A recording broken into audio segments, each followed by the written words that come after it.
to the Cinementalists. Noun, plural. Definition, those whose love for movies runs so deep, they can't help but do a podcast about them. Hosted by Colton Robertson and Joseph George.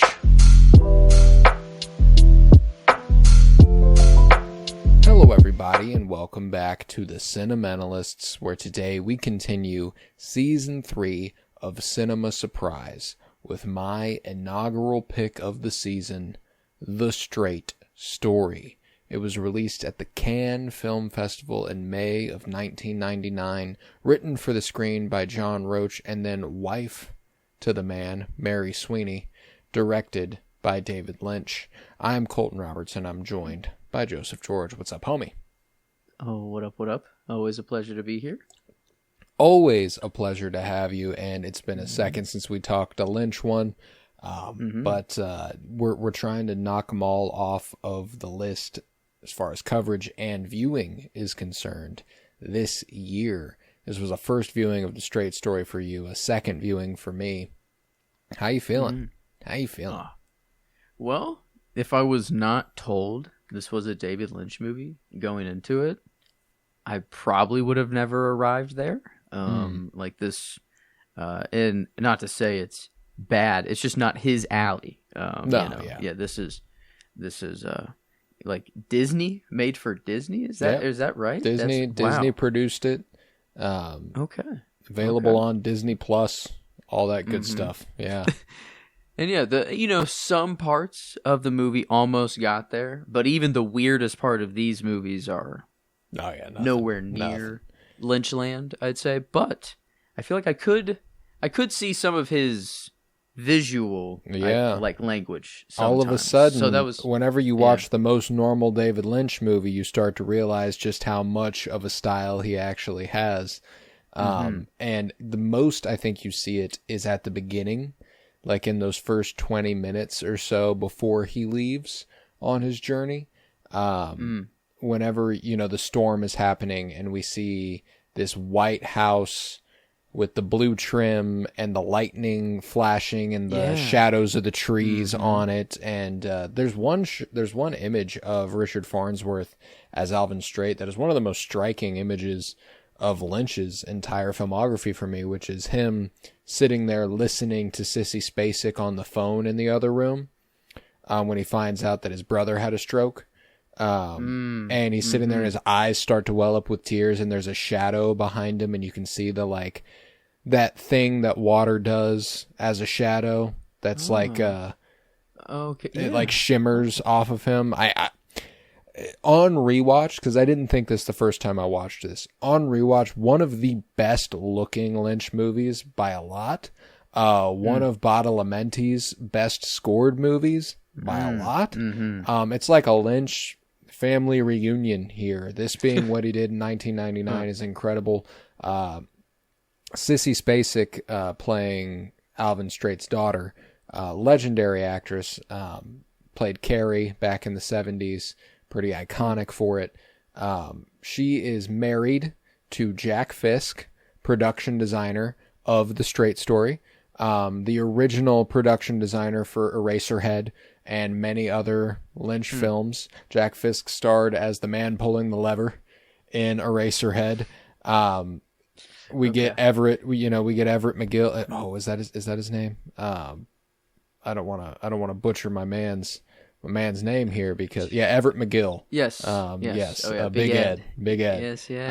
We get we get Harry Dean Stanton. Again, Angela Badalamenti on the score. Mary Sweeney, his literal spouse, writing and editing the movie. It's a Lynch family affair going on for The Straight Story. And when that's the case in a movie that is so, like, there's a literal quote in the movie that's like, I would give them a stick and I tell them to break it, and of course it was easy, and then I give them a bundle of it, and of course they couldn't. And that bundle, that's family. And whenever you remove yourself from the movie and you think about how much Lynch loves the people who helped him make this movie, god damn.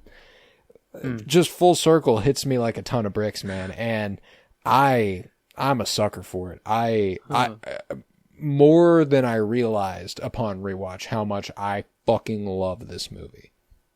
trying to think of every other one, and that one is really answering this question, but is this the only one that is actually supposed to make you feel happy? Well, like a sad happy, you know, like the goal of this movie is for like good feelings. It is a feel good movie. It is a feel good movie, but it's a bittersweet.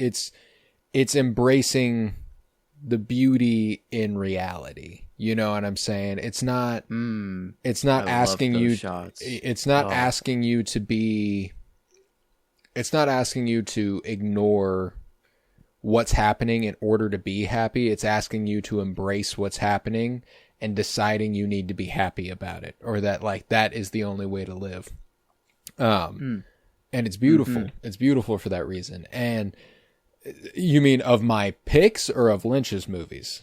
No, Lynch's movies. Yeah, is like I feel like every other movie is actually not I'd say happiness. The only other movie that ends on a relatively high note is, I mean, Wild at Heart. I don't know that that's supposed to create comfort or good feeling. More fun-ish. Blue Velvet, Blue Velvet's ending is relatively happy.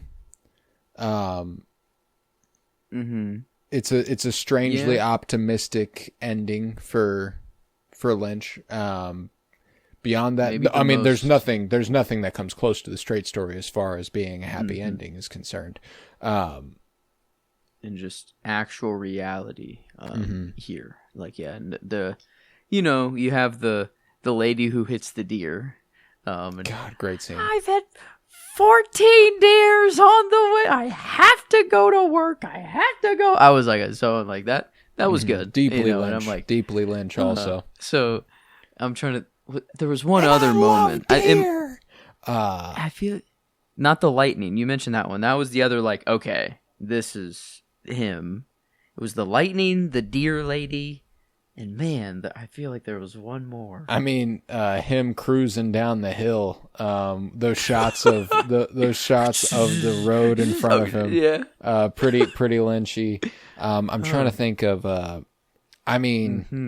The scene whenever he gets found at the beginning on his back again, like just one of the things that once you watch Twin Peaks, seeing as a part of Lynch is how much he just lets everything breathe.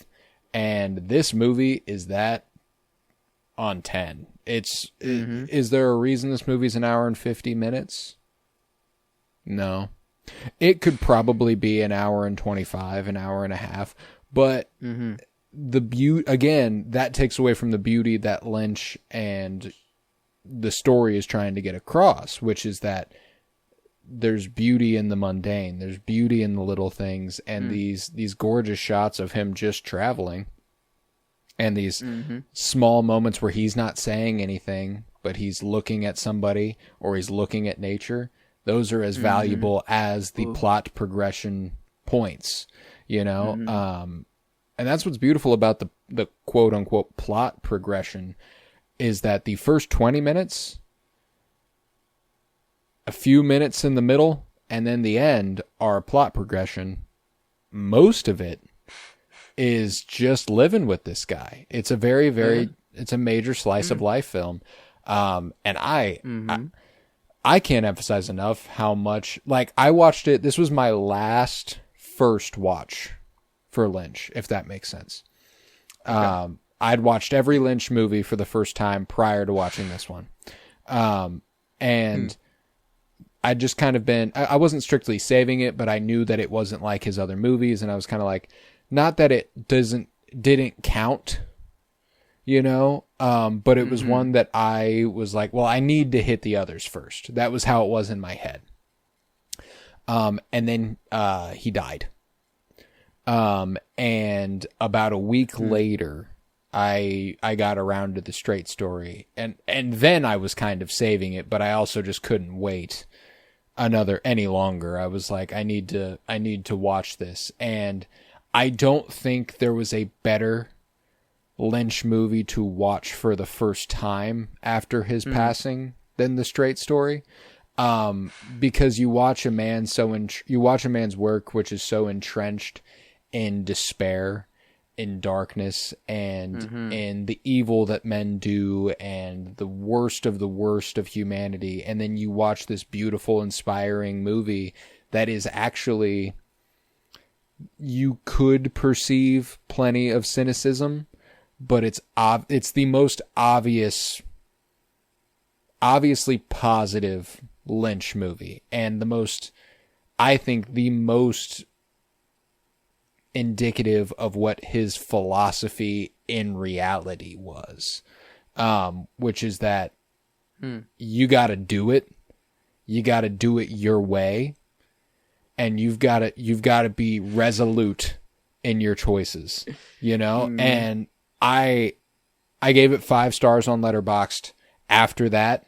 And again, I thought it was like, okay, I'm a week removed from Lynch's passing. This is my last first viewing of a Lynch movie. I gave it 5 stars. I was like, no doubt, 0 doubt about it. I rewatched it for the first time last night and was like, oh, never mind. That's just a 5-star for me. That's just a good fucking movie. A great fucking movie. And I thought I was just going to give it the 1.5 and I was going to let it sit and I was going to go ahead and reduce it and call it a day. I don't feel that way.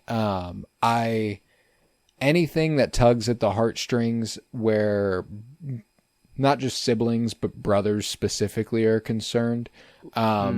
Because I don't have a sister. I have 2 brothers, and, the end of this movie makes me fucking melt. My God. For me, it's the immediate recognition of his voice. Whenever he goes, Lyle, and he goes, Alvin? 10 years. Oh. 10 years. Dude, I'm about to cry thinking about it. It just, it wrecked me. Like, and them being 73 or early 70s to mid 70s, in the late 90s, having been of the age where they could have fought in World War II and all that. Keeping that in mind, this is as vulnerable as dudes that age get. Them sitting across from each other, not looking at each other, but both crying, basically, like tearing up, just going, yeah. Yeah. Oh my God. Oh, it destroys me. It destroys me. And again, not only was it that the voice recognition, but Alvin calling out Lyle, and then Lyle going, Alvin, and Alvin going, he hit the fucking the gasp sob, and that kills me. Dude. And so I'm moved endlessly by multiple points of the movie, and then that lets the walls all the way down. And this was the second time I've watched this movie, and I thought that I hadn't revisited it since the first time I watched it. I thought that maybe it would be like I'll watch it a few. This is officially going to be, upon my rewatch, a comfort movie. One that I seek out and go, whenever I'm not feeling good, I'm going to watch this movie. Because it is just fucking gorgeous, man. The Angelo? Badalamenti? I always, I see the name, Angelo, but I always forget. Badalamenti. Yes. Badalamenti. I gotta get the last name down. But, I heard the Peaks-ish theme, in the very beginning of the movie. There's it's almost Laura's theme. Yes. Slowed down and just a little more. Yeah. Emily watched the beginning of the movie with me, and she heard it and she goes, this song is on the 7 Brew playlist. It comes on when I'm at work. And I was like, this song? And she goes, well, maybe not this song, but the Laura Palmer's theme. And I was like, Laura's theme is on the 7 Brew playlist? So Laura's theme recently had a moment on TikTok, completely removed from it being Laura's theme. And there was a lot of edits made to it that were kind of knowing the context of Laura's theme, we're kind of I don't know about this one, Chief. And there were others that, knowing Laura's context, really, really amplified it. But either way, it's just a beautiful piece of music, and a lot of people have recently come to recognize that, regardless of context where Twin Peaks is concerned. But I just thought it was awesome that Emily didn't know what movie I was watching. She didn't know who it was by. She didn't know any of that, and was immediately able to clock that Angelo Badalamenti scored this one way or another. And I love shit like that. So, yeah, from the town Lawrence, as well as I'm hearing Laura's theme, I was like, okay, I don't, if I'm like looking too deep into it, but that was the only kind of peaks or recognizable kind of tune. But then the main score, it's not, I don't think, of Lynch's work or or Badalamenti with Lynch. I think it's like there's something else that's ringing a bell for you. It's outside, and I couldn't quite land it.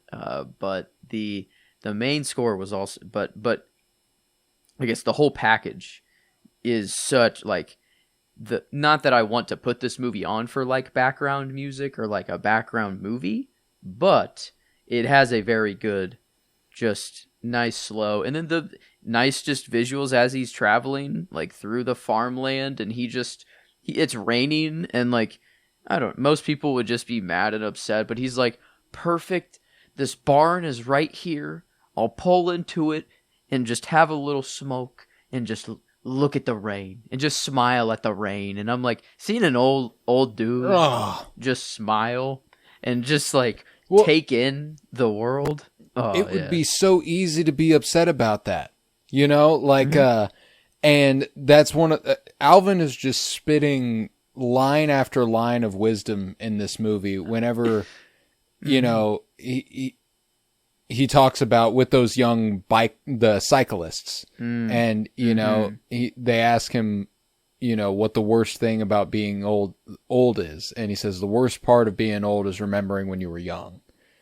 And Jesus, if I don't, because I'm like anybody else, and I'm sure there are a lot of people out there who are excited to get old, excited to age, excited to, think they're excited to get old and excited to age. But goddamn, I'm watching my man struggle to walk, and it just breaks my heart that that's like, it's not inevitable. There are plenty of spry old folks who took care of themselves well into like, and I don't mean they took care of themselves, like they took exceptional care of themselves.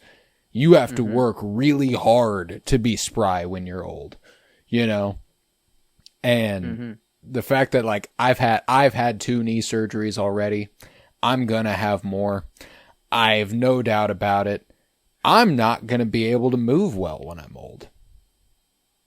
I know that for a fact. And the imagery of him getting off of his tractor trailer as the cyclists roll by, him grabbing his cane, standing there and like smiling, trying to keep up, like watching them, like it overwhelms me with joy how awesome that image is, because again, it would be so easy to be bothered by it. And he starts bothered by it, and he chooses to be excited about it. And I love that it's a continual choice of his to be amazed by the beauty. And like the semi goes by first and his hat gets blown off. And like, it does, he's like, and he's got to get up and pick it up. But then the next time a semi comes and he hears it and he's like, nope, I got it this time. He ducks down and like puts his hat on a little tighter and it doesn't fly off. And he gives like a celebratory little smile, and it's like, it's the little things. And I think that's even what he says to those cyclists as well, of like that I have the quote here. I was looking for it specifically.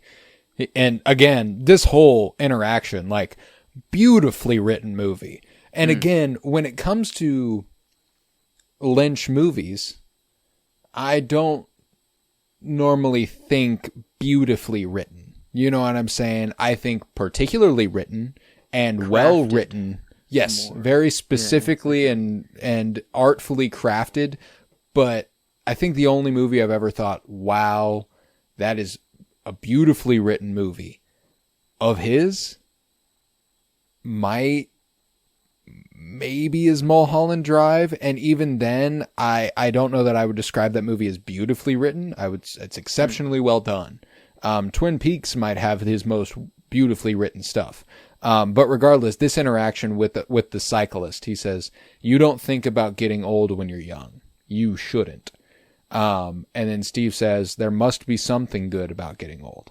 And Alvin responds, "Well, I can't imagine anything good about being blind and lame at the same time, but still," and again, "but still, at my age, I've seen about all that life has to dish out. I know to separate the wheat from the chaff and let the small stuff fall away." And he says, "That's cool, man." Like the young guy's like, "That's cool, man." And you're like, "God damn it. This is completely lost on this guy." And God, I just, it hits me. It hits me hard, man. And, maybe that is all. You get old, you can't really move. So people have to more come to you, cause he's just slow and steady on his lawnmower, which he even poses it to that one girl that was like hitchhiking and was running away from home, and you really think, or I don't know how it started, but like eating a hot dog on a stick with an old geezer riding a lawnmower across the state, or whatever. And it's like, okay, yeah, fair enough, but that one interaction right there, like, seemingly changed that girl's, like, the course of her life, like, so and then, whenever he woke up and then came out to that bundle of sticks, I was like, oh, man, she just left. Or, like, she's not there. I'm like, that's sad. And then, like, it shows the bundle of sticks, and I was like, oh, my God. That is one of 4 interactions in this movie. That's the first of 4 interactions in this movie that absolutely wreck me. Another one is that cyclist one that I've been alluding to. But obviously the scene in the bar with the fellow World War II vet, Jesus. I love... This is a very specific film trope and fictional trope, but it happens a lot. And one of Alvin's choices in this movie is to be alone. He's chosen to temporarily be alone so that he will not eventually be alone. He's like, I have to do this on my own because, again, you realize why he did it when he gets there and Lyle goes, "You rode that all the way here just to see me?" Oh, God, I'm sorry.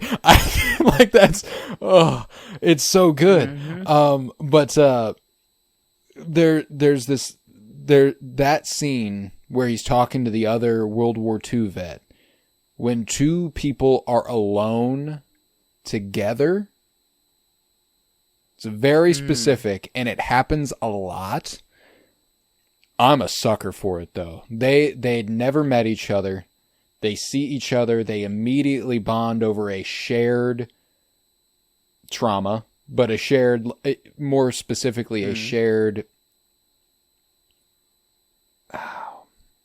wound, I guess is what I'm going to say. And trauma, wound, very, very tangential, but like there's something within them that hasn't healed, and they are trying to communicate it to each other. And it's the most, no pun intended, straightforward Alvin is ever in the movie. He literally says, nobody's ever known that. I've never told anyone that. And this sounding board, this mirror where he looks at him and he goes, I see it in you. You've seen the same shit I have, and I can talk to you about it. Oh, God. Great scene. And it didn't start that. Like, it wasn't like, hey, let's go to the bar to talk about our shared trauma. It was just like, okay, we do have shared trauma. We know, Because exactly. He sees it in him. He's like, let's go grab a drink. And they start just talking mundanely or normally, and then he says like, there was this one time, you know, and then like he knew like right off that voice, you know, he was like he sat back and was like, okay, it's time to just absorb, or like it's like I'm about to get some very bad, you know, it's not going to be good, whatever is coming my way, but just to be here, just to listen, you know. And then, you know, I thought that dude like had it bad enough, you know, he was all his buddies gone in one incendiary, you know, grenade or whatever it happened to be. But then our boy comes in with his story, and I was like, oh my, I'm like, holy shit. I'm like, yeah, it's like war just sucks. Friendly like, fired this man. God. Yeah. Oh, and this is the devastating part of this is, I mean, like it's all devastating, but like Alvin Straight was a real guy. This is based on a true story. This isn't a fictional telling, you know. I mean, it's semi-fictional, don't get me wrong, but this journey happened. This guy did this. This life happened. What a trooper. That's dude. I mean, but it hit me like a lawnmower has built-in cruise control. You only brake, you know. You're just going at your speed, and it's so slow that you never need to speed up or slow down.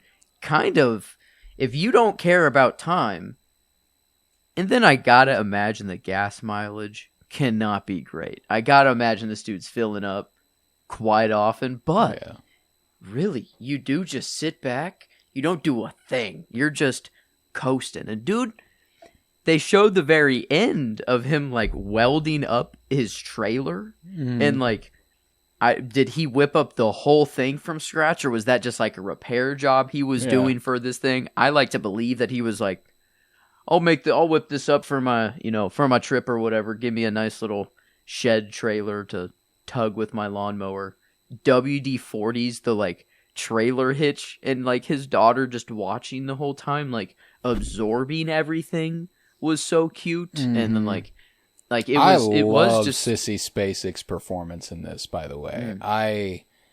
She's not in it enough. There's not a lot that calls for her. Don't get me wrong. Like my saying she's not in it enough isn't a critique of the movie. It's just me wanting to see more Sissy Spacek, because her stutter is really, really good.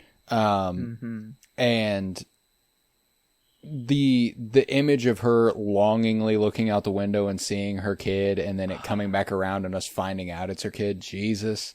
Like, so it's a movie filled with tragedy that, like, it's sneaky. It's everyday tragedy. It's stuff that happens all around us and always happen. It's not the extreme version of tragedy that Lynch is typically putting on screen, which is sexual violence or outright violence or anything in that realm. It's a brother estranged from his brother, being chronically ill, having just had a stroke. It's a mother who suffers from mental illness, who had her kids taken away. I love that this movie it's still deeply Lynch without being as cerebrally confusing as a typical Lynch movie is. And to get a glimpse of what a normal Lynch movie looked like, I'm glad he did this. You know what I'm saying? I'm so glad he has one under his belt that's 100% his, and 100%, you know, I still wouldn't call it a normal movie, you know, because like an average movie viewer would probably be bored by this. You know what I'm saying? Like, I don't think my little brother would love this movie, you know? I think that this is a movie that you age into. Like my dad, I think my dad would be deeply affected by this movie. For a lot of the same reasons I'm deeply affected by it. He has a brother, my grandpa, his dad, getting up there in age, similar, uses a cane to walk, all that good stuff, very stubborn. Like, I think he would see a lot of my grandpa in Alvin Straight. But I think my dad would be deeply moved by this. I think that one day my brothers will be moved by this. Not to say that like another one of my favorite quotes in this movie is, again, obviously an Alvin quote because he's one of the only characters who speaks. It's there's no one knows your life better than a brother that's near your age. He knows who you are and what you are better than anyone on earth. And that one really hit me. Just because like Quentin, my little brother, not my littlest brother, is only 3 years younger than me. Born in 2003. I was born in 2000. I mean, you know. And the thing that really struck me is that difference in age, obviously the older you get, a difference in age means less. But the difference between me and my littlest brother will always be kind of big. When he turns 21, I'll be 30. I will always have experienced the decade he's entering before he enters it. When I'm 70, he'll be 60. And we're young enough to have watched our grandparents go from 60 to 70. At least I am. There's a pretty big difference between 60 and 70. Observably. Like it's not a small thing. And to think about like how I'll always have that age gap with him that will never go away is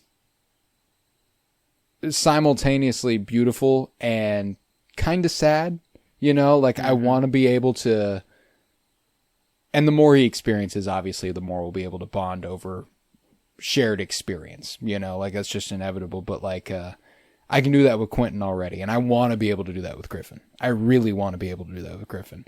But it all sounds like I'm just being like, you'll get it one day, bud. You know what I'm saying? Because he's 16. He's a kid. You know, like he's a straight up child.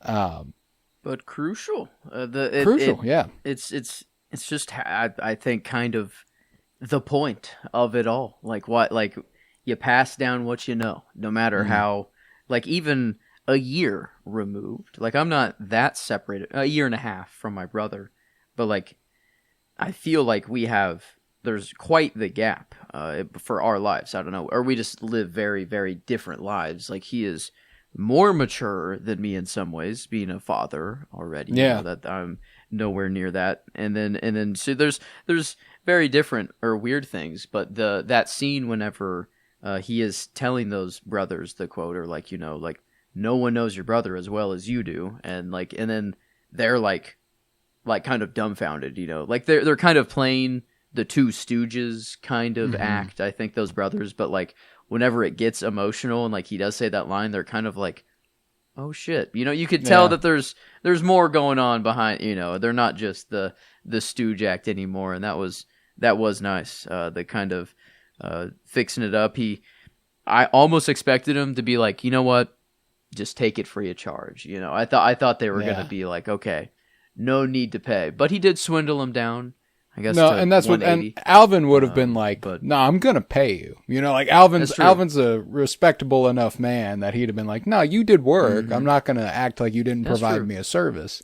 $3 for the phone call, even, you know, the $3 underneath the, I was like, my guy, I thought he already left. I was like, no, I'm like, I thought like he did that as like and then I'm out of here. This is something that I, having just recently watched it, there's a bit of an odyssey going on here. And a big part of the odyssey is a concept. It's the golden rule. He's just trying to make it home, but I guess he's just making it to his brother. He's making it to his brother. He's trying to make it back to somebody he loves. But there's a concept in the Odyssey that we know as the golden rule, which is essentially treat others how you want to be treated, but they call it Zeus's law. story, which is basically that treat everybody with kindness because they might be a god in disguise. They might be Zeus, and you don't want to get punished by Zeus, for being an asshole. So it's like the good people in the movie follow Zeus's law. The bad people in the movie do not follow Zeus's law. And I love that repeatedly in this movie, there isn't a villain. I expected anyway, one person to be an asshole, somebody to be mean, somebody to be like, get on with it, old man, go fuck yourself, somebody to make fun of Sissy Spacek, there isn't a villain. There's not a bad guy. Everyone treats everybody with respect. And the absolute pinnacle of that is obviously the guy who literally takes him in and lets him post up in the backyard, lets him use his phone, and is like, "Hey man, I can drive you. It'll be another 6 hours instead of 2 weeks." Damn. Yeah. Well, he's been traveling for 5 weeks already. He has 2 more to go. I mean, yeah, he's like, but I mean, that's how long travel used to take. It's just only in my brain that it's, so quick, so easy. Oh, there it is. The other Lynch shot is big tractor. He's on the road almost to his brother's house, and his tractor breaks down. Big one comes up, but when they both start again, it zooms into the exhaust pipe of the big one and just shows that it's like, no, big machine, bad smoke. He hates electricity. He hates industrialism. I think and but not quite like. But the John Deere tractor that he's driving is like it's an antique. It's like beautiful. It's all you need. It's a relic of a bygone era, which is something that Lynch is also deeply nostalgic often. I think, I don't know, I read it more as like the huge one. Yes, it's more practical, and like for a modern day farmer it makes more sense, but it's like it's overkill for one person. You don't need and this. His little tractor is like it took 7 weeks, but he got there, So it's like yes, it's not the most practical choice, but I view it as more of like he never took something more than he like needed to get there. He used the absolute bare minimum in order to get there. And that's partially what made it so sweet. Like, if he shows up in a Prius, and I don't like, the moment's still sweet, and it's like, oh, you came all this way to see me, but like he sees the that trek, train the Odyssey is the point. Like how difficult a trip that was for him, especially in his physical state. He has emphysema. He's diabetic. His hips are going. That's not an easy trip to make. And again, him having emphysema from years of smoking, it being directed by Lynch, who eventually would pass of emphysema, really fucked me up. There's actually some really, really devastating behind the scenes trivia regarding Richard Farnsworth, the actor who played Alvin Strait. He would pass within the year. He was terminally ill when he made this. There was he was suffering chronic illness with bone cancer when he was making this movie, and it caused paralysis of his legs, which is why he literally needs that's not an act, that's how that guy needs to move. He was nominated for Best Actor at the Oscars, which is that's one of the cooler nominations I've ever heard of from the Academy. Is Richard Farnsworth as Alvin Strait in The Strait Story, because this is it's a beautiful performance. It's very subtle. It's very human and genuine. And he's unbelievable in it. It was one of those things where I was watching this and it made me think that maybe we ought to do like when we did the Penny Bloom Film Awards for our 52-year journey in film, we would do it like every decade. Like we ought to figure out a way to bring that back in the coverage we do, like a biannual, like every 6 months we take the last however 26 movies we covered. Maybe we do it yearly. And John we picked the best. winning something, I think. At least that's the name that's popping up right now. Right, right. For some award. But I'm like, looking at like and I'm like, I couldn't tell you this off the top of my head, but looking at the body of work we have covered and watching Richard Farnsworth in this movie, like that is one of the best leading performances I would say that I've maybe ever seen. It's a beautiful fucking performance.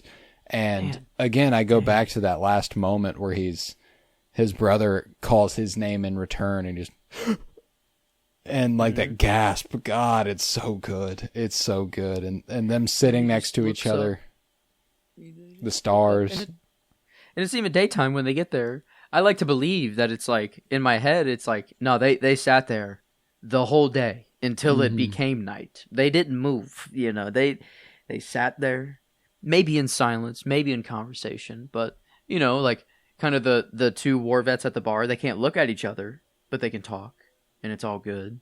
But the two brothers can't even look at each other, looking at the stars. And like, so it's a weird, men don't get vulnerable, but man, whenever that like wall is first broken down and then like someone becomes vulnerable, that's like, I love that trope in movies of oh, I'm a guy, I'm not supposed to cry. I'm a hard, or a farmer, a hard-working man. But then, no, we've been through, they have been through way more shit. That, like, I mean, literal war vets in the trenches, like, that's,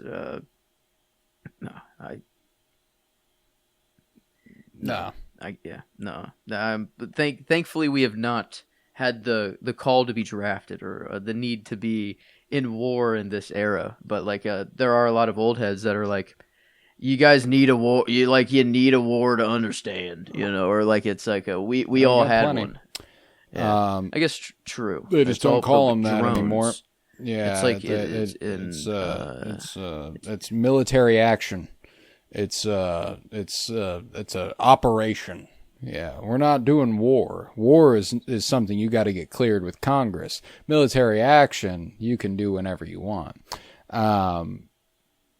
Regardless, there's a lot of really, really fascinating trivia with this movie that I absolutely love. For one, Richard Farnsworth, lead actor, was going to turn down the film because he didn't appreciate the language that Lynch's previous movies used, like Blue Velvet. He was like, you're actually too crazy for me. He's like, wow. Personal assurances by David Lynch and the other writers that the film would contain no cursing is what made Richard Farnsworth agree to it. So, Pabst Blue Ribbon, fuck that. Or Heineken, fuck that shit. Pabst Blue Ribbon. He really didn't like Blue Velvet for the language it used.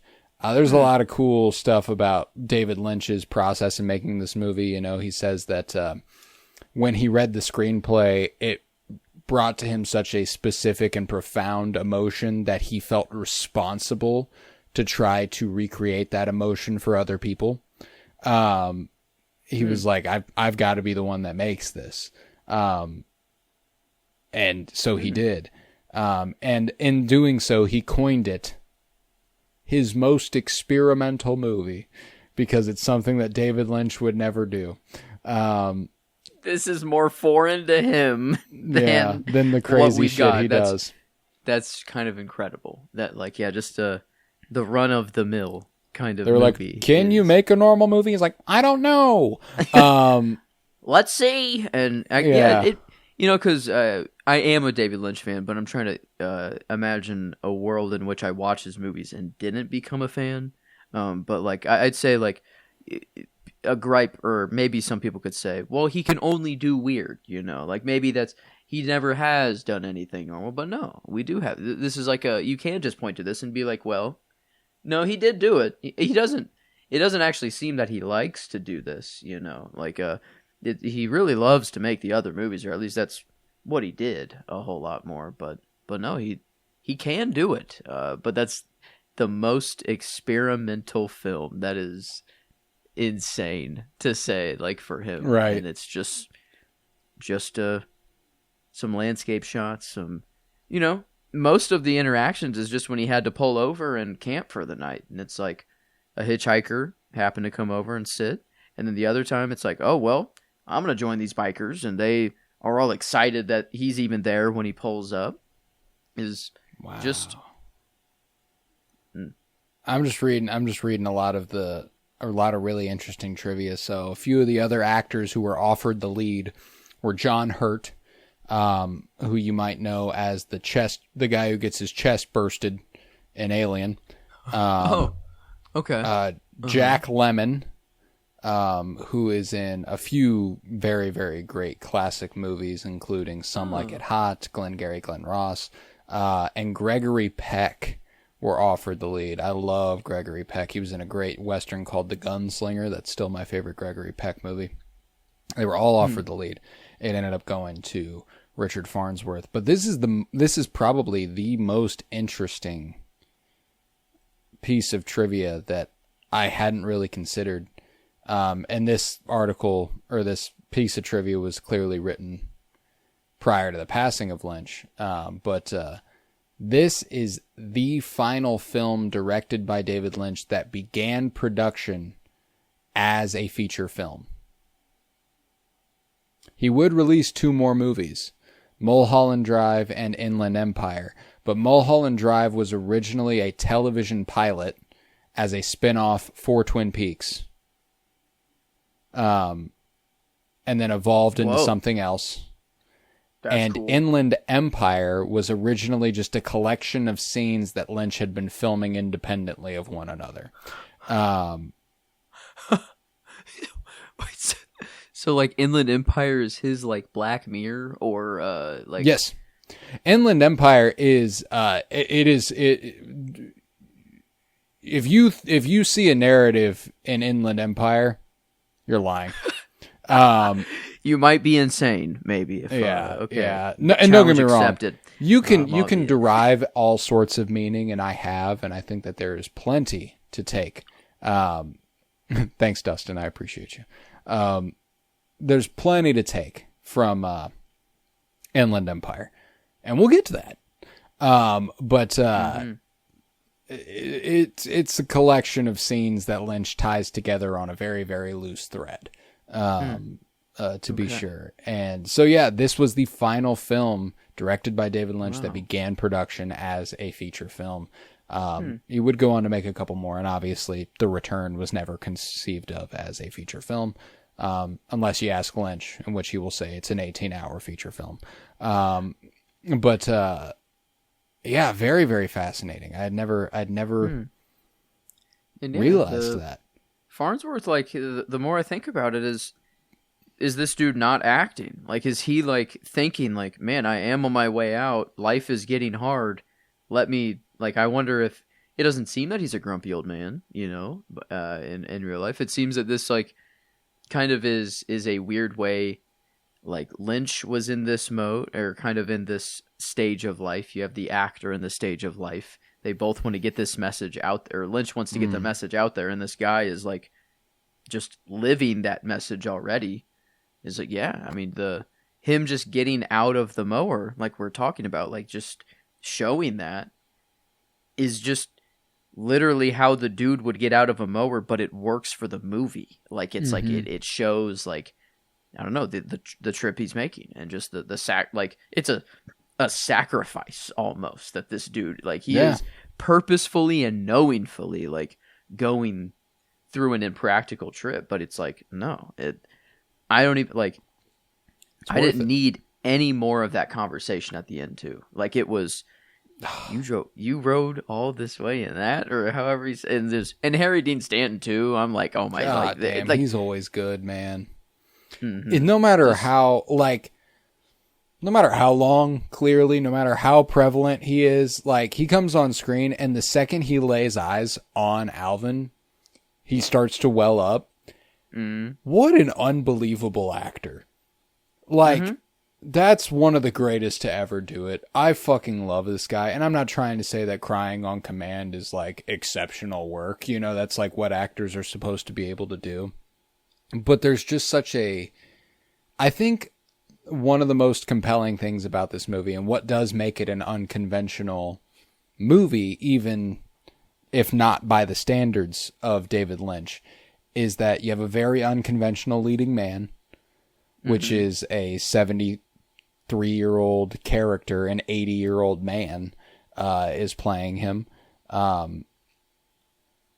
There again isn't an antagonist. It's very slice of life. There's not a bad guy. You know, there's nothing that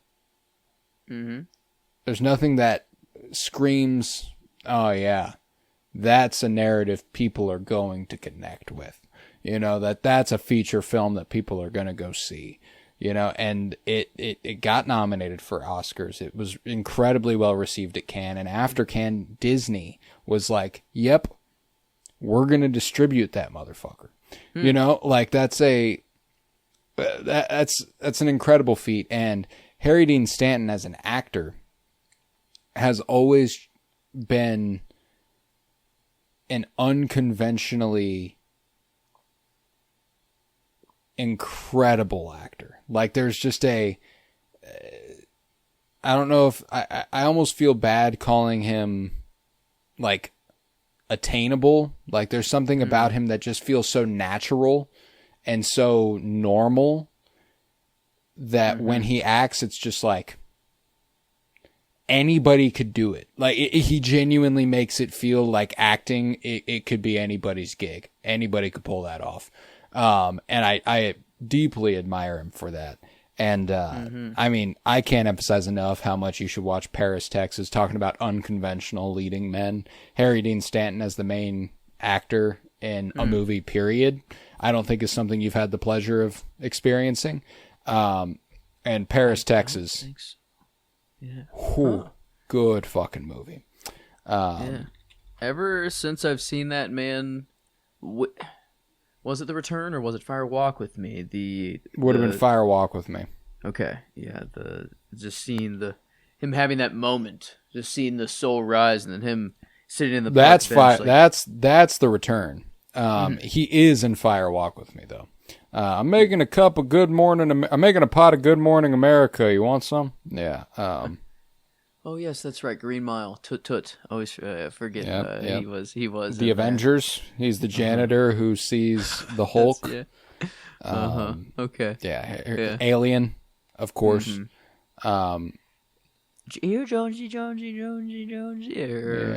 It enters cat mode for a little bit, but yeah, no, he's right. Is that all? Is that the only thing you can say? Right. Or yeah.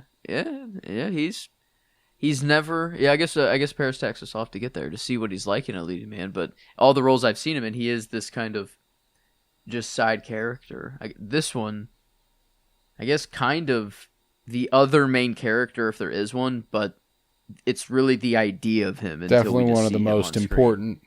Definitely the second most important character in the movie, which is funny because he's only in it for 3 minutes. But goddamn, those 3 minutes hit like a truck.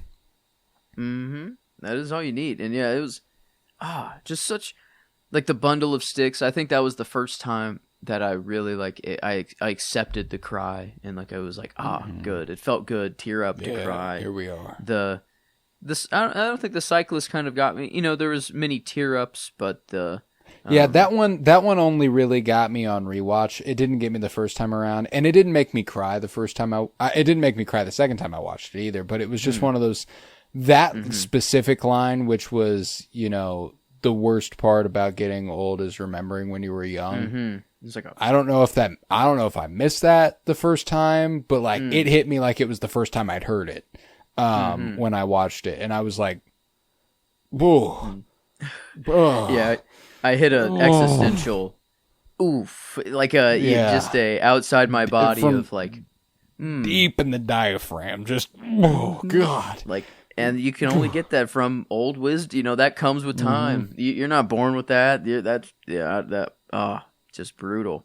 And yeah, I guess time might be the only antagonist or villain. Age, death, but in this way, it's seen as like they are going to die, but they're not worried, or like it's just they're just living life, content, soaking it in. I don't know how Harry Dean Stanton is living. It doesn't seem. Nah, pretty lonesome. It seems out there. But, I guess Alvin's house didn't seem that, I mean, he's got people, though. Somebody's coming to check on him and take him to the bar. And, I don't know. People know Lyle. People know Lyle. They know where to point him to. They know where to take him. So, I mean, like, it's not like he's they're probably living pretty paralleled existences, is my guess, is that they have a very, very similar life at hand. But, yeah, if I didn't have the burden of having 300 fucking movies that we've covered, the lineup and theme for my movies would have been like, I would have a few that just like, I probably would have made like a chain of some sort that was like this, the Darjeeling Limited, that emphasis on brothers and time passing and death and like, all that. The Irishman has a little bit of this energy to it, more about the encroaching inevitability of passing than the brotherhood side of things, but there's a little bit of that there. And those were just the Banshees. Yeah, Banshees got a little bit of that there. There's so much with so little here. And I find that it's awesome. It fulfills me on a level I didn't realize it did the first time. Like I have a tough, when it comes to telling you my like favorite Lynch movies of all time, Lynch's identity as a filmmaker doesn't come through the same way in this one that it does in other movies. So I can't tell you it's my favorite Lynch movie. You know what I'm saying? I certainly don't like the way a Lynch thing makes me feel more than the way that this movie does. You know what I'm saying? True. And I guess the long standing of like, wow, I failed my human test. I guess not accurate enough. I did that once. Piece. Yeah. But the Peaks is like at times it'll make me feel good, but then at other times it's like, oh, okay, yes, this is the world I live in, and yet still, I do know this was made by Lynch, but I don't think I'll really call this a Lynch movie. Like this is a movie made by him, but not a Lynch movie. This is a standout, the one that he gave us to be like, okay, if you need actual comfort, here you go. He understood. He's like, he saw Wes Anderson, and he's like, well, dang, you throw in any of that guy's movies, and that's comfort everywhere around. He's like, okay, he watched, and that's what's so funny watching this, like contextualizing Lynch's work with time and what is happening around it is very interesting. Eraserhead is 1977. 22 years before this is his premiere original feature film. Same year as Star Wars, that predates Alien, which is fascinating. His next movie was Elephant Man, which came out in 1980. And that one was nominated for Best Picture, and he was nominated for Best Director, and he was a huge deal. Such a big deal, in fact, that they were like, let's give him a massive science fiction film. And so he got Dune. Dune was a disaster. He was inspired to make Blue Velvet, so he made Blue Velvet. Blue Velvet comes out, and he's like, you know what? I got to work with this Kale kid. I got to keep working with this Kale kid. So I'm going to go and try Twin Peaks. I'm losing interest in Twin Peaks. Let's make Wild at Heart. Wild at Heart. Okay, I'm coming back to Twin Peaks. I got to make more. I miss Laura Palmer. Give me Fire Walk with Me. All right. Been a couple years. I like that Peaks energy, though. Let's roll with Lost Highway for a little bit. Wait, Disney's calling. What a wild left turn for his career to take at this point. For him to, like, between Lost Highway and Mulholland Drive to make The Straight Story is insane. Watching his movies in chronological order, you'd get here and just be like, huh? Like, wait, where am I? And you just made one of the most insane things I've ever seen in my life. And now you're going to do The Straight Story? Yeah, I need to... God, there's still so many I need to get to him. Oh, and we'll get there. Mm-hmm. Yes, I need necessary. Required viewing, this man, I think, is. His love for coffee, movies, just philosophy, art, his outview on the world has changed my view, and I think that he's imposed his impact on in the way the little twig interaction, I feel it is slowly strengthening over time. And I had a pretty deep conversation with one of my friends that was going through some troubled times, and then, like, I don't really know how Lynch came up, but it was like, yeah, no, I actually like that guy. I've seen Twin Peaks. I'm like, oh my God, you're the only other human that one knows of Twin Peaks that is not the restaurant and has seen the show. And I'm like, okay, let's go. But then the transcendental meditation, or like, he has the big black marker, the like drawing he did of the, I don't know if you've ever seen the like funnel of like up here is where we are normally, and then but down here is the sea of information, or I don't know what he called it, of consciousness. Yes, and you have to lower your state of energy, or your state of being to get to that level, and I just kind of I don't know, gave that idea through, and they were like, wow, I don't know, or it kind of took them back and just kind of shifted the conversation into just better way, or I don't know, it wasn't so sad. It kind of after that, it was very, I don't know, just good. And that's a really, really great microcosm of the power of Lynch's work, which is that it is on the surface a bombardment of devastation. There's a lot of deeply traumatic imagery and deeply negative, and I'm trying to find the right word. It's just all very negatively charged. There's a lot of just, that makes me feel bad on the surface. And all of his work, most of his work, you'll find that there are profound points of trying, like just attempting your best and trying to do the right thing. And even though it might not always be possible, there's good people trying. And this is one of those few movies where that works out. You win, you succeed. But you do get a lot of, what year is this? You do get the industrial clanging and the destruction of your home by some alien baby.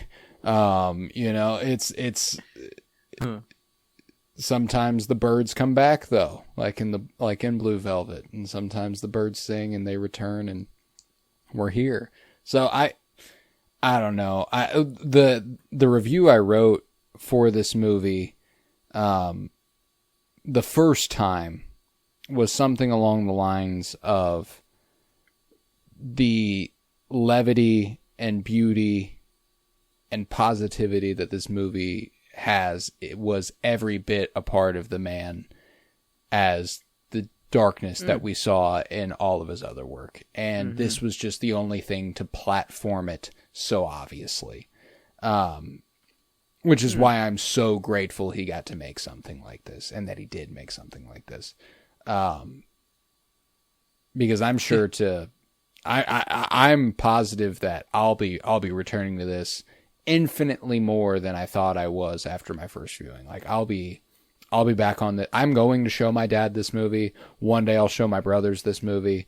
There's just no doubt in my mind. I want to watch this movie with my dad and my grandpa specifically. I would love to watch it with like multiple generations of my family. I don't know if I could be there. I think I'll be like, "Hey, Grandpa, watch this movie," but it's okay. I actually won't be in the same room. You got this, Chief. Yeah, that'd be a lot. But I thought of in the way that Lynch, this feel good happy movie is his out of left field or not his norm. Now I need Wes to make a Lynch like movie. Right. You need him to go swing in the complete opposite direction. I need I don't know if he'll ever get there. Maybe it takes him to become an old man, and he's on his way, and he's like, you know what? I am grumpy today. The world isn't colorful. I'm gonna make the most black, gray movie I've ever done. Not symmetric at all. It's funny what thinking about Wes and Lynch as almost creative opposites, which are very, very. It's very funny to contextualize them that way because Wes is obviously very organized and and don't get me wrong, they're both very, very specific, and they're both they both have very specific vision. But Wes is the most mapped out filmmaker there possibly can be. Even more so than somebody like Nolan, who is always using Nolan's mapped out in a different way than Wes is. Nolan's mapped out because he refuses to use technology that doesn't require him to be mapped out. He's got to be very specific. Wes, it's a different ball game, and I think that again, contextualizing them as narrative opposites is fascinating because where Lynch, there's like this positive light you can glean from under the surface of a deep well of negativity. Wes is like, there's a certain cynicism and darkness you can glean from under the surface of a positive and colorful veneer. There's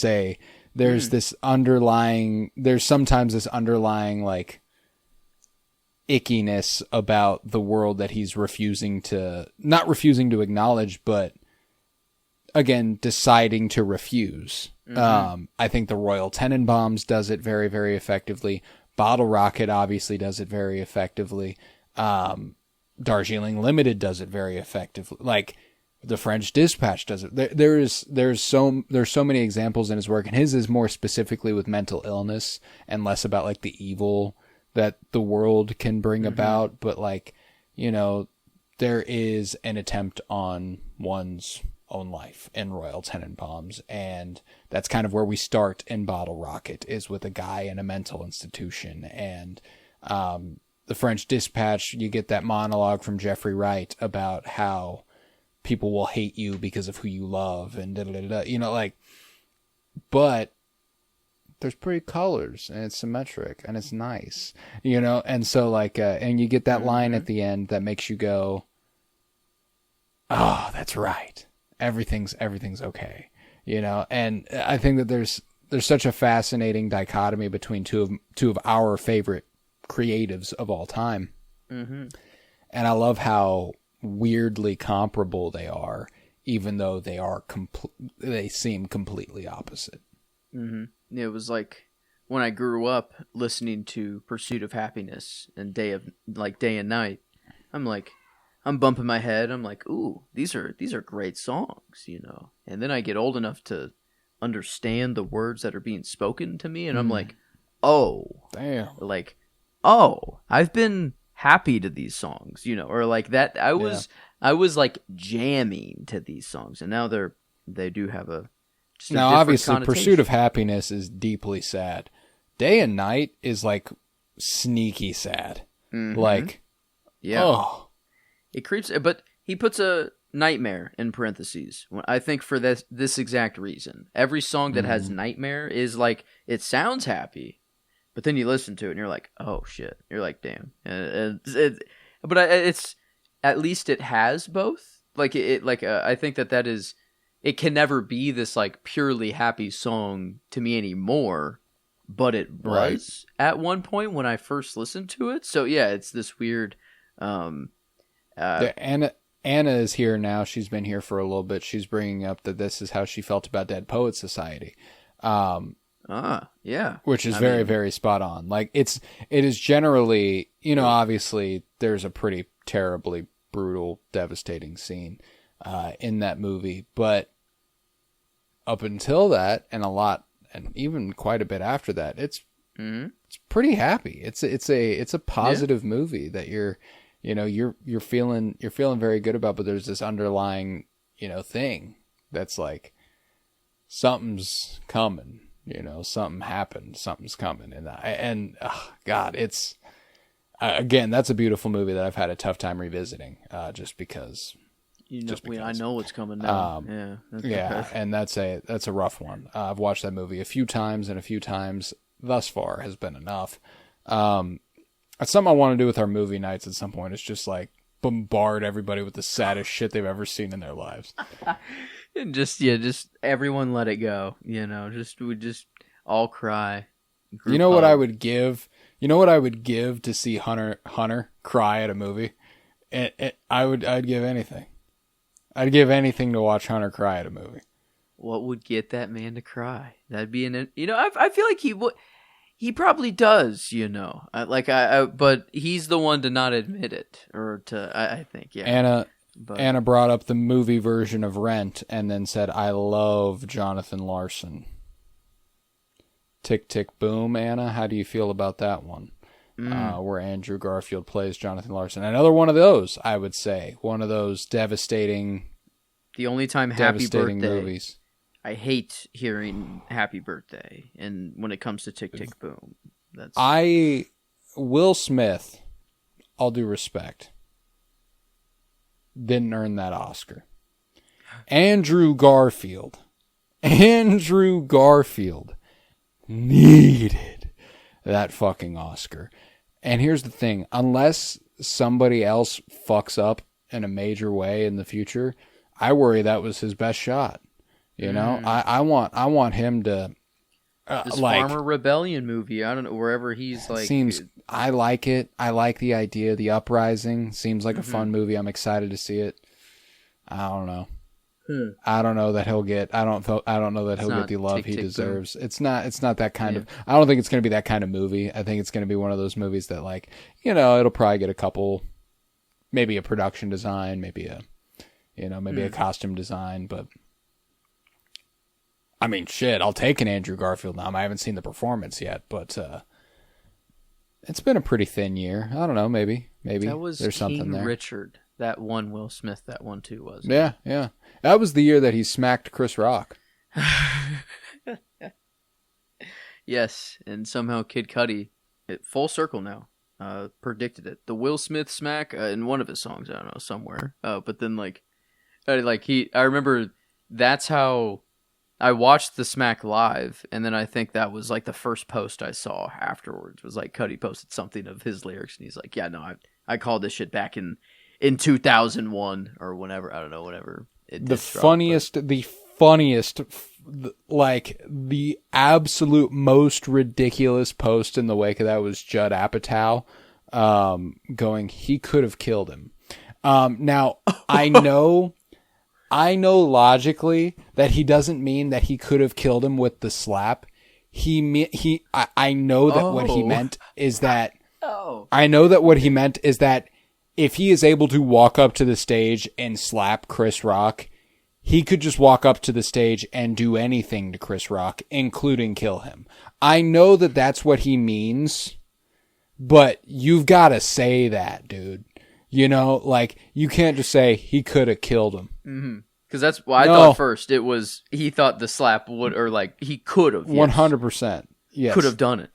That could have been the end of Chris Rock. He literally means that he could have walked up and done anything to Chris Rock. I think he was trying to make a larger point about security at events like these, which is so funny.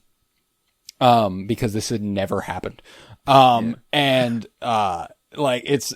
all he did was smack a guy. You're reacting a little bit too strongly, Mr. Apatow. Regardless, Andrew Garfield should have won that Oscar. A lot like maybe Richard Farnsworth should have won this one. We were talking about The Straight Story. Who won it in his in 99? It would have been a movie that came out in 99. Actor in leading role. Shit. I don't even know who would have won in 99. It is Roberto Benigni. What? For Roberto Benici. Wow. I guess the Oscars, they were on my birthday this year. Life is Beautiful. That was 97. It does say, yeah, the awards, if they were showing it in 99. The awards should have been in 2000. Oh, so if the movie was before. The best actor was from the film American Beauty. American Beauty. Kevin Spacey? Kevin Spacey in American Beauty. Russell Crowe in The Insider was also nominated. Sean Penn, Denzel Washington. Richard Farnsworth was up there with some heavy fucking hitters. God damn. Okay. Yeah. Oh, I always forget I could just literally click. I was on IMDb, and for some reason I went to Google to look and do it. I could just go straight from there. But yeah, that's a good. Other than the winner somehow, being Kevin Spacey in that class, which is God, fuck Kevin Spacey. Wow. But yeah, damn, supporting role: Michael Caine, Tom Cruise, Jude Law, Michael Clark Duncan. Yeah, okay. 1999. Okay, great movie year. 1999. Not as good as 1997, but a good movie year. 1999. Yeah, 97 peaked. That is, Jim Titanic Carrey had a year as well, but that was 94. 97. Okay. 94. I mean, 94 was a crazy year too. Pulp Fiction, Shawshank, the Jim Carrey slate, Lion King, wild. 97 had Titanic, Cure. It had Princess Mononoke, a great Studio Ghibli film. It had Nowhere by Greg Araki. It had Lost Highway by David Lynch. I mean, but all you really need is Titanic and a few others for me to think that might be the best of all time. Boogie Nights was 97. Jackie Brown was 97. LA Confidential was 97. 97 is a biggie. That's a big one right there. Donnie Brasco, Good Will Hunting. There. Okay. I was like, Good Will Hunting. Why is Face 97 Off. pinging a movie in my brain? That was it. Good Will Hunting. Yeah, big one, big one. Okay. Ooh, Contact. Good. I've been told to watch that. I've still not seen Contact. Grosse Point Blank. That's a goodie. Chasing Amy. That's another. The Devil's Advocate. Keanu and Al Pacino. Starship Troopers. It's Air Force One with Harrison Ford. It's The Fifth Element. Damn. Liar, Liar. Jim Carrey. Yeah, Liar, Liar. Jim Carrey did have a 97. Have a 97 movie. So, 97, untouched. Also had Lost Highway, a David Lynch movie. Therefore, this is not incredibly off topic. But I do think that given the way that our conversation is going, we might not have much else to say about The Straight Story. So, what we're going to do is I'm going to plug some stuff. We're going to rate this movie, and then Joe will announce what our next cinema surprise is, what we are going to be covering next week. So, Geek With Me, that's our other show right now. Geek With Me just concluded coverage of House of the Dragon, Season 3. It was a great time, and it's stopping no time soon as Lanterns begins this Sunday. We are heading into DCU mode for the first time on a weekly basis. I cannot wait. And that's it's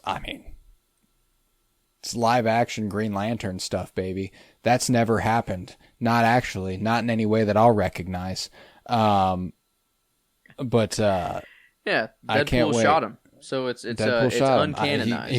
He rewrote the timeline. You know, these things happen. So that is our other show. It's Geek with Me. We are going live on Sunday nights on TikTok. We are live right now on TikTok, and we might as well just declare it that it's a Thursday night thing. I think we've done Thursday nights for the Cinementalists every week for the last several weeks. So unless otherwise announced on my TikTok, you can look it up at Coro Bloom. Colton Robertson with a little coffee cup next to it.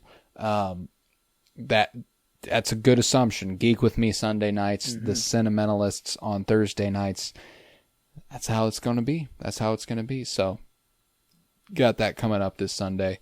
And we are obviously going to continue doing Cinema Surprise for the weeks to come here on the Cinementalists. This was a Lynch movie, so I'll go ahead and take the pleasure in officially announcing that November will be a Lynch month for us. We are going to be covering a bunch of David Lynch movies, Eraserhead, Lost Highway, Mulholland Drive, and Inland Empire. Very, very excited for that in November. We are also going to be sliding in a live commentary of Twin Peaks Fire Walk with Me on Thanksgiving, as is our yearly tradition, a Thanksgiving live commentary. Anna is in the chat saying Eraserhead. Check out our backlog, Anna. We've covered every other David Lynch movie. We are just knocking off the lasts of them.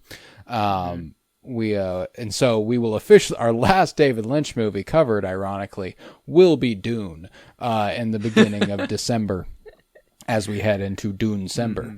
But we got that to look forward to. So, by the end of this year, we will have covered every David Lynch feature film, and I'm very, very excited. So, this was the beginning of that for this year. But, so let's rate The Straight Story on a scale of 1 to 10. How are you feeling? Well, you did say that you gave it the 5 originally, and that this kept it. I think I'm at a 4.5, but I don't know why. I love Lynch. This did make me feel good.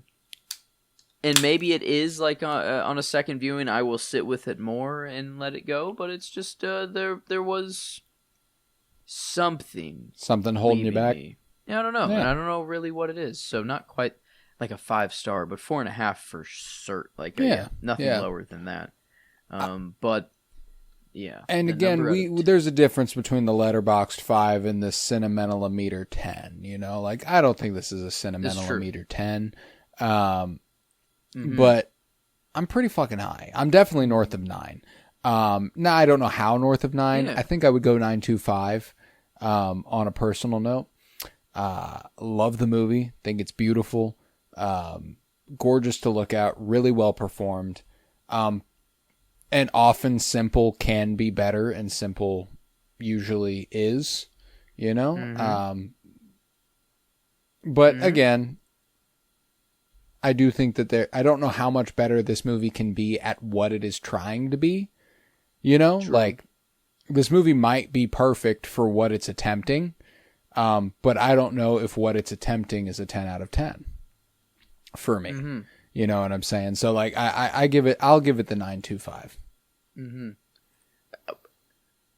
For no other reason than the title, I want to give it just like a straight 9. But I do think that does feel a little low. I do like the bump. I think I will just agree. Very simple math here. But yeah, it's simple but done well. But yeah, I think I am one to love theory or like something that gets me to think. But this is I like to enjoy a movie that is just like, no, I can't just sit back and actually, that is the point, to soak in the little things and to not need such complex magnificent things. Magnificent. Yeah, dude, I love the movie. I love it. 9.25 feels good. But we're moving on. The Straight Story is behind us. You got us started last week with Dr. Sleep. So now, again, reminder for everybody who might be joining us. our point of cinema surprise this year. We've done 3. This is our 3rd cinema surprise season. First one, completely random. Second one, we did a decade-based thing where if one of us took a movie from a certain decade, that decade was off the list. If somebody took a 60s movie, neither of us could pick a 60s movie the rest of the time, so on and so forth. This year, we are trying to hide a theme that ties our movies together from one another until the end. So Joe picked Dr. Sleep to start, and there is some hidden connection between that and his next choice, and I'm very, very excited to hear what that choice is. So Joe, take it away. What is your second choice for cinema surprise?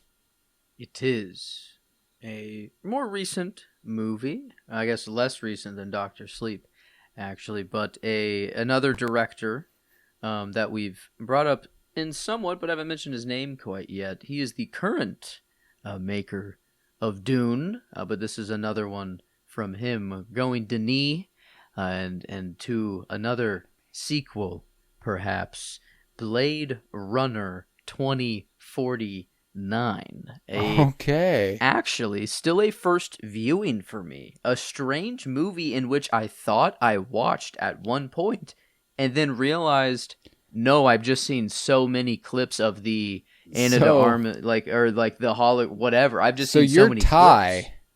Your tie is not legacy sequels? It could be. I guess we'll see. I just struggle to think of. I don't. Well, that's the thing is that you'll know by the third movie or fourth. If it that's. But you have something to go off of now. Nothing. Yeah. I mean, right now the obvious choice would be legacy sequels, but that I don't again, too obvious at the moment. Anna telling us that we should watch the original Blade Runner. Anna, again. I plan on it. And yeah, I guess we do it. I'm going to tell you, head to the backlog, Anna. We've covered the original. We've covered 300 movies, Anna. Mm-hmm. We've covered so many movies. See. Blade Runner is one we covered a long time ago. 2022. Dang. Yeah. Mm-hmm. That is 2022. March of 2022. That is insane. 4.5 years ago, we covered Blade Runner. And it was probably longer than that for us because March 2022, we were probably recording more like December of 2021. We had the backlog. But we did have the backlog very, very built up for that series. So Blade Runner 2049, Ewan McGregor, Ryan Gosling, Rebecca Ferguson, Anna de Armas. So actors who were on your top 100 with really, really sexy side characters, ladies. Dang it, he got it. Just really going. He got top it. Actor Nailed with sexy lady. Dang it. No, yeah. Fuck. Shit, he did it. No, yeah. Okay. Blade Runner 2049. I'd forgotten that was Denis. When you said Denis, I was like, we've covered Prisoners, we've covered Arrival, we're gonna cover Dune. I was thinking it was like Enemy with Jake Gyllenhaal from 2013 or whatever, and then you hit me with Blade Runner 2049, and I'm very pleased with that because I need to revisit it. Only watched it the once, and similarly to Blade Runner, I wasn't like a massive fan, but there's enough there that I really, really want to revisit, and I really want to like it. So I'm excited. So Blade Runner 2049. Following Dr. Sleep, it's grating how obvious a connection there is between those two, and how annoying it is that that's probably not what it is. But I love it. You're making me think about what I should do for mine, and I'm like, I should just pick a Harry Dean Stanton movie, shouldn't I? For all of them, I should just pick Paris, Texas. I won't. But I love that. I love that. But I think by the third movie, you'll be like, okay. It's not one that is too hidden, really. Okay. I think by the end. I guess the point isn't to hide it from each other. It's just to have your own theme. That's really the case, and for the other person to guess it. Now, I will say I don't want to know if I'm right about my guesses until the end. Okay. Same goes for you. If you guess correctly before the end, I'm not telling you. And we have to submit a final official answer at the last episode of our respective sequences. I see. My current guess, because I haven't given one, for one movie. I've only had one movie, so you have nothing to connect it to. The titles include sexualities. We've gotten straight, and now we will hit the rest, or others. The next one is actually the gay story, so you got that to look forward to. All right, and but yeah, no, I don't even have a remote guess off what it could be, but that's my go-to right now. But okay, yeah, it'll be fun to not let you know. I have to not show reactions, I guess, but yeah, my guess you got to work on that poker face. When I announce the next movie, I bet 90% chance you get it just right then and there, I think. Okay. Interesting. I wonder what third movie could possibly just be like, oh, well, duh. That's so funny. Like right now, if I could think of the third movie, it would be hilarious. But I was like, well, obviously, it's Christopher Robin, the 2019 live action film that follows Winnie the Pooh. I don't know how you did it. No, yeah, that one also has Ewan McGregor. But I think that was the only connection I was making. But yeah, I think with that, we can conclude this episode of The Cinementalists. I did not anticipate we would go 90 minutes on an episode about the Straight Story. Yeah. It's true that we can talk about anything. So, yeah, so next week, come on back to The Cinementalists for Blade Runner 2049. Man, that's... now, obviously, I'm just so there's giant letters in front of my face blocking the smaller letters. You know, I can't see what's behind the very obvious connection. And maybe it just is that. You know, maybe it is that simple. But who knows? I guess I'll find out soon. But yeah, with that, I was Colton Robertson. I was joined by Joseph George. Thank you very much, homie. Oh, thank you for having me. It's always a pleasure to be here, homie. Oh, and it's always a pleasure to have you. And remember, peace, love, and bloom. And fuck ice.